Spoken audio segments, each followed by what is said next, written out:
first and foremost, wow. This opening shot with the Sidewinder coming in over the asteroid base. If you wouldn't mind just putting a shot like that at the beginning of every developer diary, that'd be absolutely amazing. Thank you very much. It is absolutely wonderful to see all of these interior shots.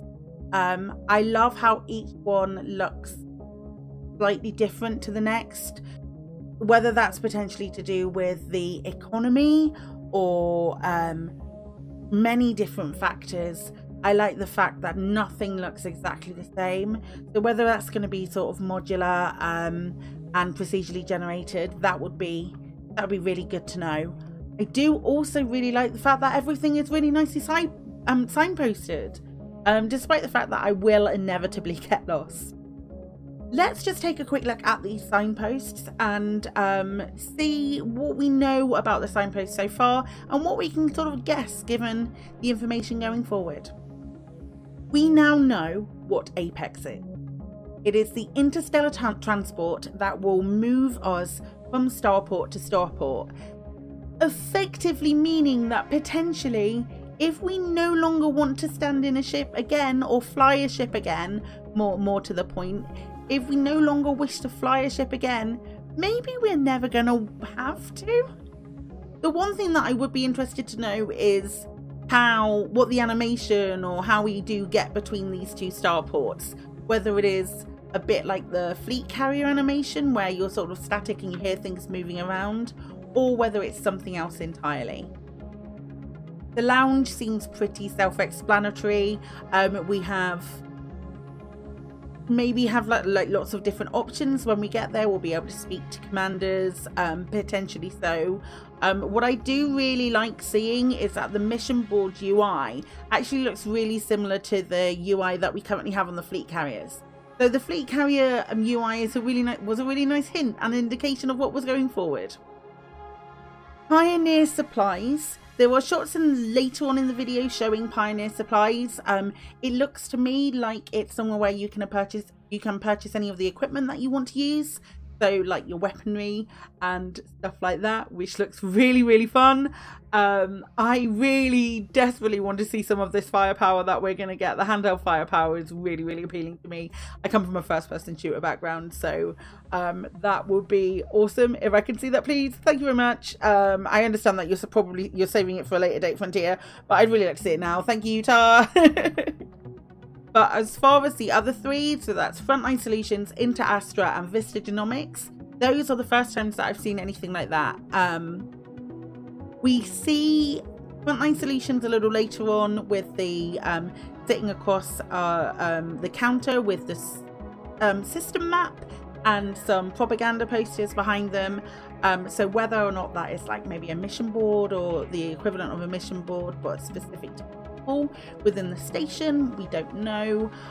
We also see InterAstra, the logo to the right of a beautiful hologram of a Corvette, which to me might be the equivalent of a shipyard nowadays, in this Odyssey era, but I guess only time will tell. Now, Vista Genomics has all of the markings of new exobiologist rank. There is a current day Vista, which is, quote, a comprehensive suite of programs and databases for comparative analysis of genomic sequencing.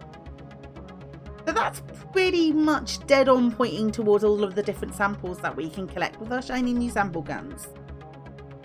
Now the suits look just great, even in this pre-alpha footage.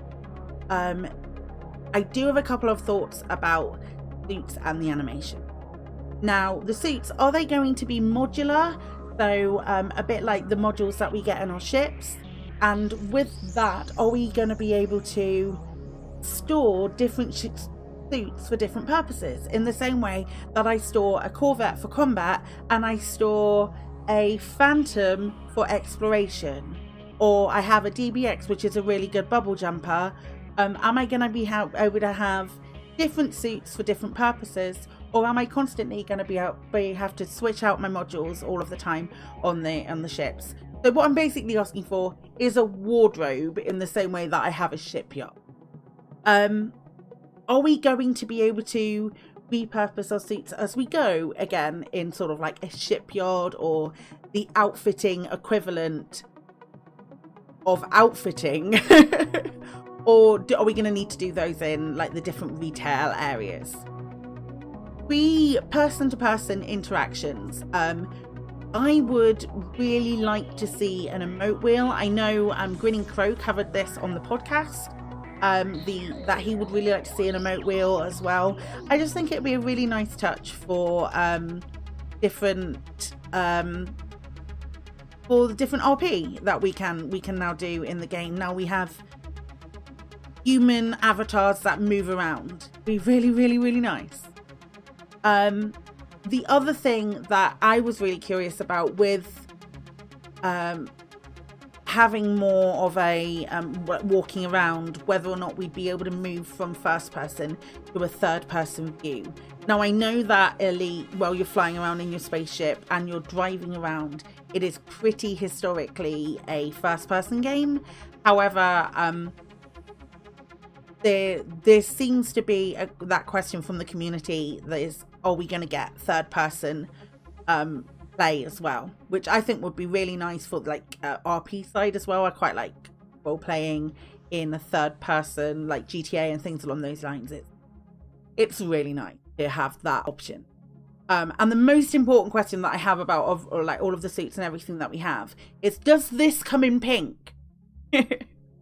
Overall, I'm very, very happy with the second developer diary, and I cannot wait to see what's next.